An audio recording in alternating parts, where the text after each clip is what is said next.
নবী বলেন, আমি যেদিন থেকে আল্লাহ আমাকে নবুয়ত দান করছেন, সেদিন থেকে জিহাদ জারি আছে, জিহাদ ফরজ আছে, কিয়ামত পর্যন্ত চলতে থাকবে। আমার উম্মতের শেষ দলটা দাজ্জালের সাথে লড়াই করা পর্যন্ত আমার এই জিহাদের যে বিধান আল্লাহ দিয়েছেন, কিয়ামত পর্যন্ত এটা চলতেই থাকবে। তাহলে কিয়ামত পর্যন্ত জিহাদ চলতে থাকবে। এবার আমার সাথে বলেন কোন জালেমের জুলুম, কোন বিচারকের বিচার জিহাদকে বাতিল করতে পারবে না।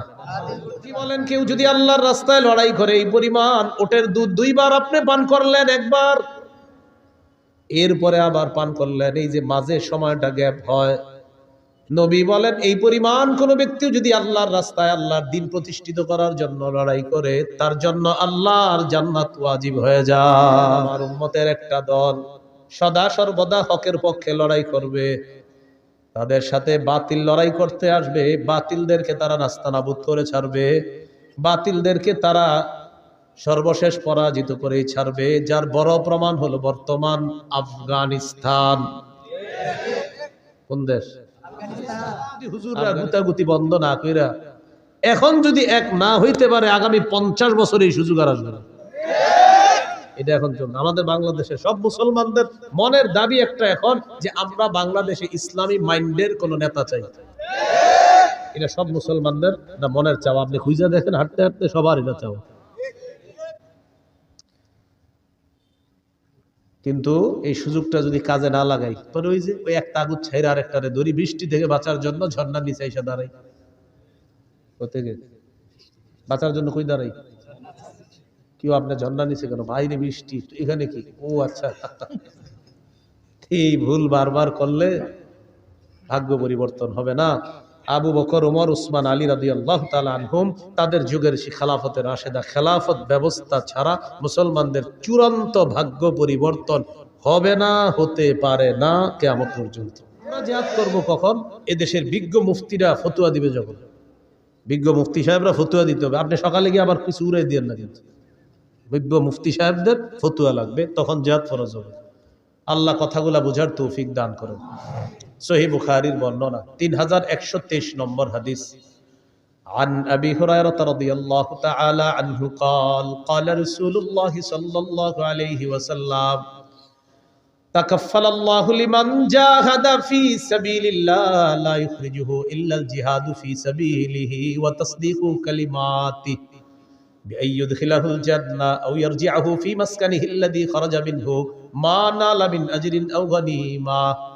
কোন ব্যক্তি জিহাদে বের হয়েছে, শুধু জিহাদের নিয়তে বের হয়েছে এবং আল্লাহর কথাগুলা বিশ্বাস করছে, হ্যাঁ জিহাদ করলে এই লাভ, এগুলা জেনে সে বের হয়েছে, এই ব্যক্তি জিহাদের ময়দানে যাওয়ার পর আল্লাহ দায়িত্ব নিয়ে নেয়, হয়তো শহীদ বানায়া তাকে জান্নাতে পৌঁছায়া দিবে, না হয় প্রচুর গনিমতের মাল সহ তার ঘরে আল্লাহ তাকে ফিরিয়ে দিবে।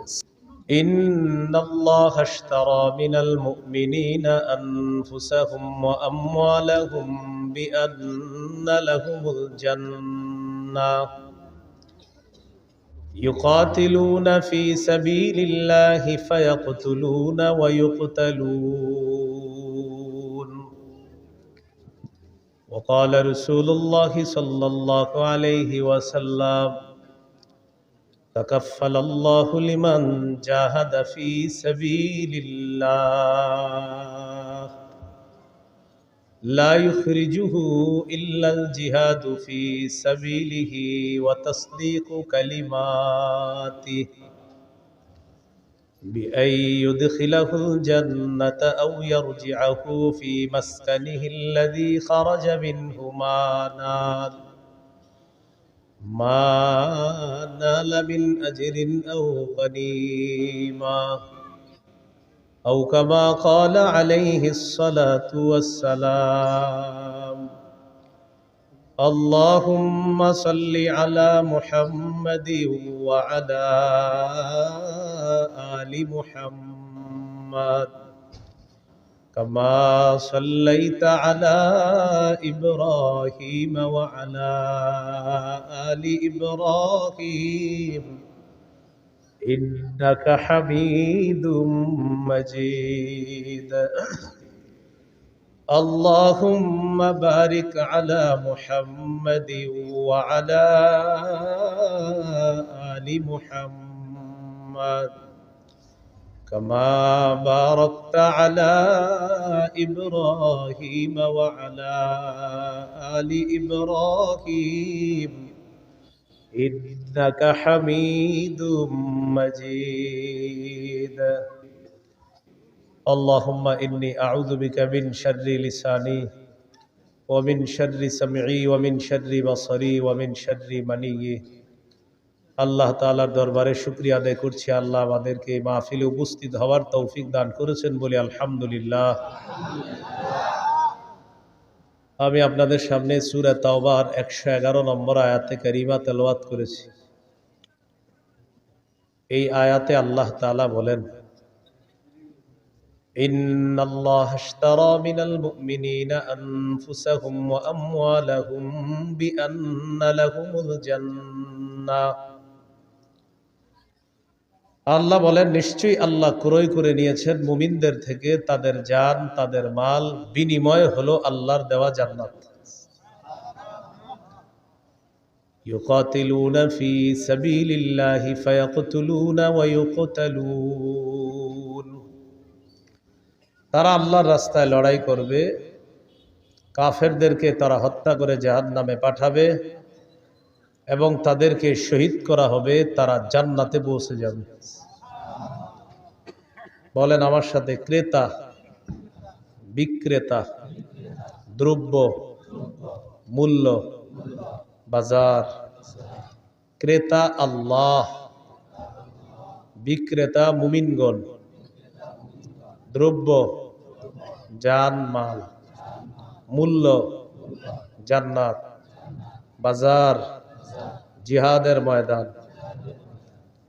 এই পাঁচটা কথা সূরা তাওবার 111 নম্বর আয়াতে আল্লাহ বলেন, ইন্নাল্লাহা আশতারা, নিশ্চয়ই আল্লাহ ক্রয় করে নিয়েছেন, আল্লাহ হলেন ক্রেতা, মিনাল মুমিনিনা, মুমিনদের থেকে ক্রয় করে নিয়েছেন, মুমিনরা হলো বিক্রেতা, আনফুসাহুম ওয়া আমওয়ালাহুম, তাদের জানমাল, জানমাল হলো দ্রব্য, বিআন্না লাহুমুল জান্নাহ, বিনিময় হলো আল্লাহর দেওয়া জান্নাত। এটা হলো মূল্য। এবার বাজার কি? ইউকাতিলুনা ফি সাবিলিল্লাহি ফায়াকতুলুনা ওয়া ইউকতালুন। তারা আল্লাহর রাস্তায় লড়াই করবে, কাফেরদেরকে হত্যা করবে, তারা শহীদ হবে, আল্লাহর দেওয়া জান্নাতের মেহমান হবে। এই পাঁচটি কথা মনে রাখবো। তাহলে আল্লাহ তাআলা জানমাল কিনে নিয়েছেন। বাজারটা হলো জিহাদের ময়দান। জিহাদ কি?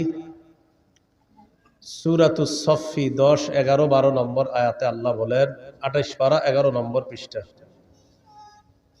ইয়া আইয়ুহাল্লাযীনা আমানু হাল আদুল্লুকুম আলা তিজারাতিন তুনজিকুম মিন আযাবিন আলীম তুমিনুনা বিল্লাহি ওয়া রাসূলিহি ওয়া তুজাহিদুনা ফি সাবিলিল্লাহি বিআমওয়ালিকুম ওয়া আনফুসিকুম যালিকুম খায়রুল লাকুম ইন কুনতুম তা'লামুন।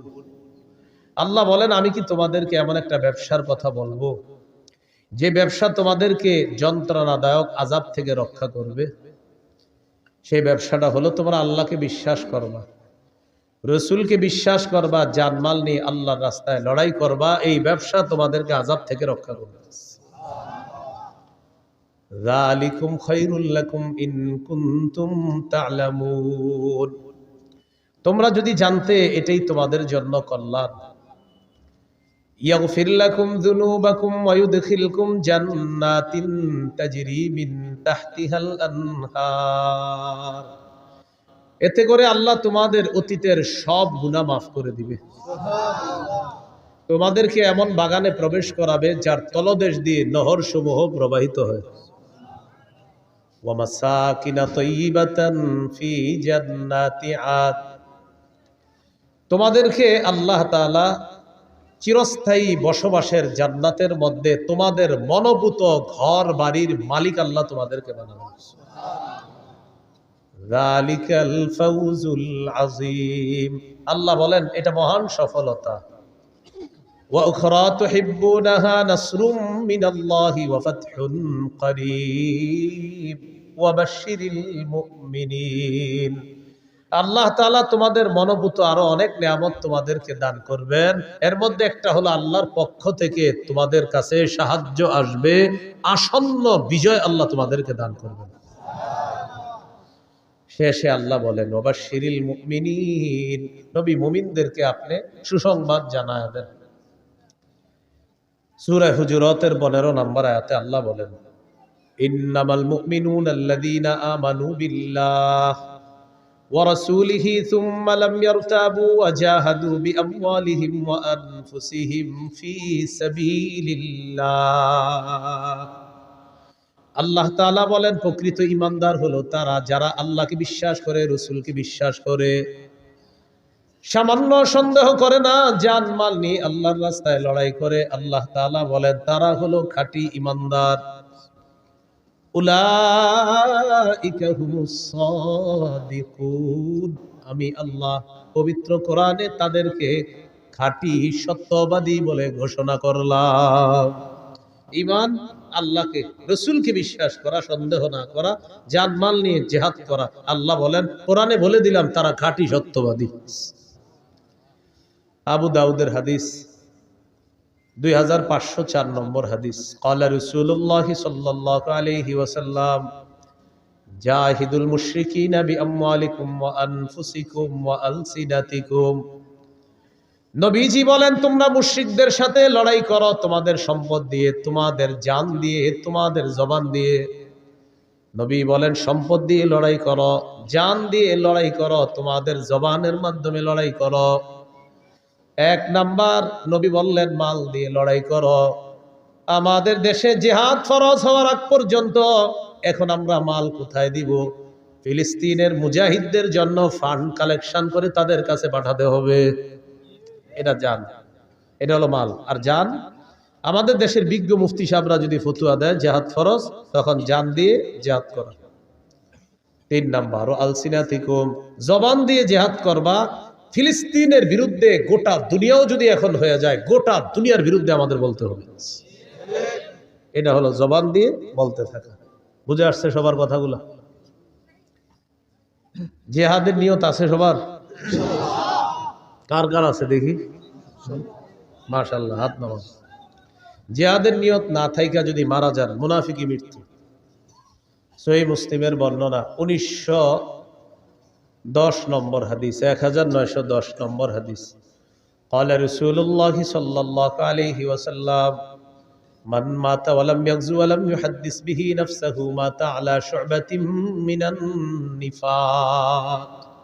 কোন মুসলমান যদি মারা যায় আর সে জিহাদ করলো না অথবা জিহাদের নিয়ত করলো না, সে মুনাফিকি মৃত্যুবরণ করলো। ক্বালা রাসূলুল্লাহ সাল্লাল্লাহু আলাইহি ওয়াসাল্লাম আলাইকুম বিল জিহাদি ফি সাবিলিল্লাহ ফাইন্নাহু বাবুম মিন আবওয়াবিল জান্নাহ।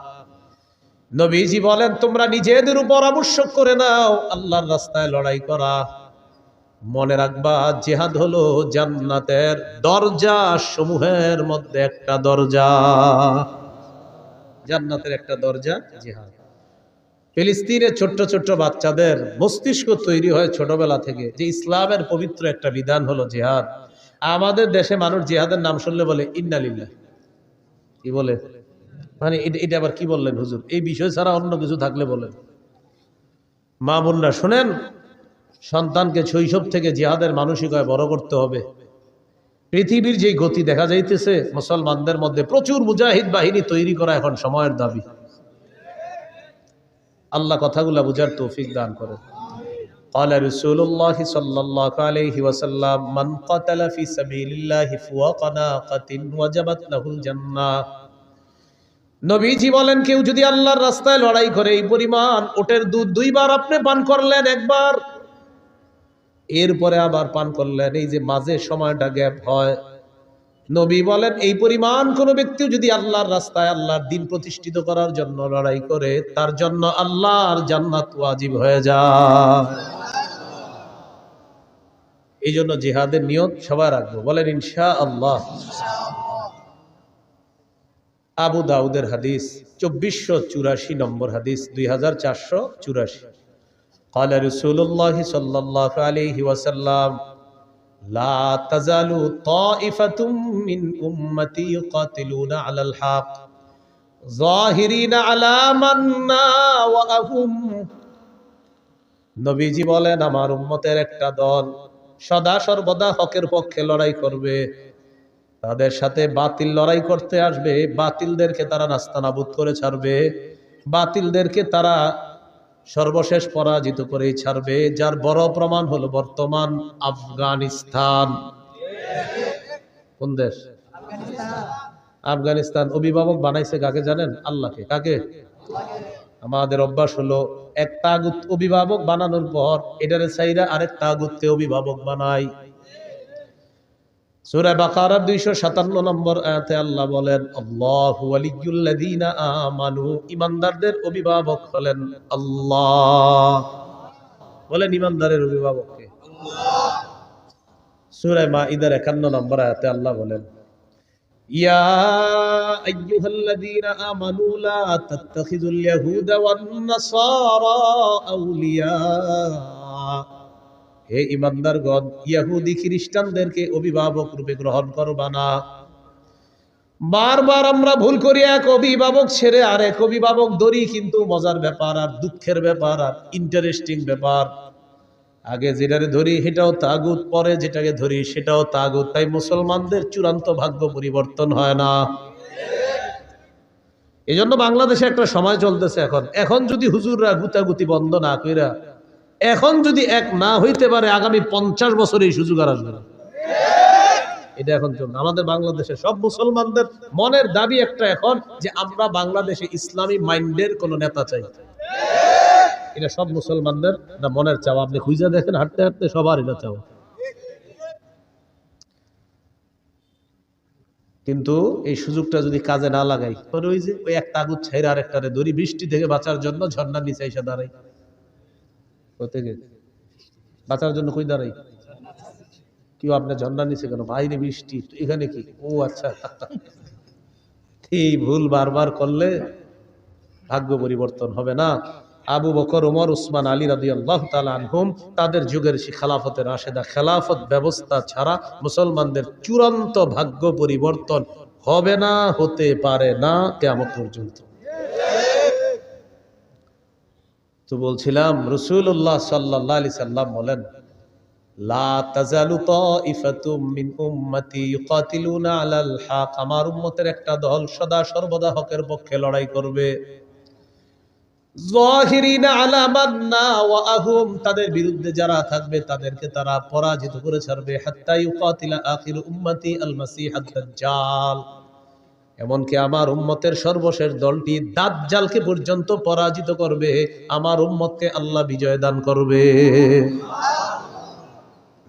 আবু দাউদের 2532 নম্বর হাদিসের বর্ণনা, 2532। এই হাদিসে কি বলে দেখেন, قال رسول الله صلى الله عليه وسلم ثلاثة من أصل الإيمان। নবীজি বলেন, ঈমানের মূল হলো তিনটা। বলেন ঈমানের মূল কয়টা? মানে অনেকগুলো আছে, এর মধ্যে সবচেয়ে বেশি মূল কয়টা? এক নম্বর, আল কাফু আম্মান ক্বালা লা ইলাহা ইল্লাল্লাহ। পড়েন তো আপনি আমার সাথে, পড়েন। এ দেখেন, উনি পড়ছে না, আমিও দাবি করে আমি মুমিন, আর উনিও দাবি করে উনি মুমিন। আমার উপর প্রথম কাজ হলো আমি ওনারে কষ্ট না দেওয়া। এটা ঈমানের মূল বিষয়ের একটা বিষয়, যে লা ইলাহা ইল্লাল্লাহ ওয়ালাকে তুমি কষ্ট দিবা না। এটা প্রথম। আল কাফু আম্মান ক্বালা লা ইলাহা ইল্লাল্লাহ, যে লা ইলাহা ইল্লাল্লাহ মুখে বলে, অন্তরে বিশ্বাস করে, এই ব্যক্তিকে আমি কষ্ট দিতে পারবো না। এটা ঈমানের মূল বিষয়ের একটা বিষয়। দ্বিতীয় বিষয়, ওয়ালা নুকাফিরুহু বিযামবিন, কোন মুমিনকে শুধু গুনাহের কারণে আমরা তাকে কাফের বলবো না। তিন নাম্বার, ওয়ালা নুখরিজুহু মিনাল ইসলামি বিআমালিন, কোন আমলের কারণে কোন মুসলমানকে ইসলাম থেকে বের করে দিব না। কোন আমলের কারণে ইসলাম থেকে তাকে আমরা বের করে দিব না। হ্যাঁ হুজুর তার ব্যাপারে কোনো ফতুয়া আসবে, এটা ফতুয়া বিভাগ ফতুয়া দিবে, আপনি কথায় কথায় কাউরে কাফের বলে ফেলবেন। তাহলে ইমানের মূল বিষয় তিনটা। এক নাম্বার আল কাফু আম্মান ক্বালা লা ইলাহা ইল্লাল্লাহ, যে ব্যক্তি বলে লা ইলাহা ইল্লাল্লাহ তাকে কোনো কষ্ট না দেওয়া। দুই নাম্বার ওয়ালা নুকাফিরুহু বিযামবিন, কোন মুমিনকে গুনাহের কারণে আমরা কাফের বলবো না। তিন নাম্বার ওয়ালা নুখরিজুহু মিনাল ইসলামি বিআমাল, কোন মুমিনের কোন আমল দেখাই তাকে আমরা ইসলাম থেকে বের করে দিব না। এরপর আল্লাহ নবী বলেন ওয়াল জিহাদু মাযিন মুনযু বাসানি আল্লাহু ইলা আইয়ু কাতিলা আখির উম্মতি আদ-দাজ্জাল। নবী বলেন আমি যেদিন থেকে আল্লাহ আমাকে নবুয়ত দান করছেন সেদিন থেকে জিহাদ জারি আছে, জিহাদ ফরজ আছে, কিয়ামত পর্যন্ত চলতে থাকবে। আমার উম্মতের শেষ দলটা দাজ্জালের সাথে লড়াই করা পর্যন্ত আমার এই জিহাদের যে বিধান আল্লাহ দিয়েছেন কিয়ামত পর্যন্ত এটা চলতেই থাকবে। তাহলে কিয়ামত পর্যন্ত জিহাদ চলতে থাকবে। এবার আমার সাথে বলেন কোন জালেমের জুলুম, কোন বিচারকের বিচার জিহাদকে বাতিল করতে পারবে না। নবীজি বলেন লা ইউতিলুহু জাওরু জাইরিন ওয়ালা আদলু আদিলিন, কোন জালেমের জুলুম আর কোন বিচারকের বিচার জিহাদকে বাতিল করতে পারবে না। কোন দেশের সুপ্রিম কোর্ট হাইকোর্ট যদি ফতোয়া দেয়, হাইকোর্ট যদি এই বিচার দেয়, এই রায় দেয়, হাইকোর্টের পক্ষ থেকে যদি এই বিচার আসে আর এই রায় আসে, পেপারে আসে কি আসে যে দেশে জিহাদ করা যাবে না, জিহাদের বিধান বাতিল, নবীজি বলেন তোমরা বলে দিবা তুই বাতিল।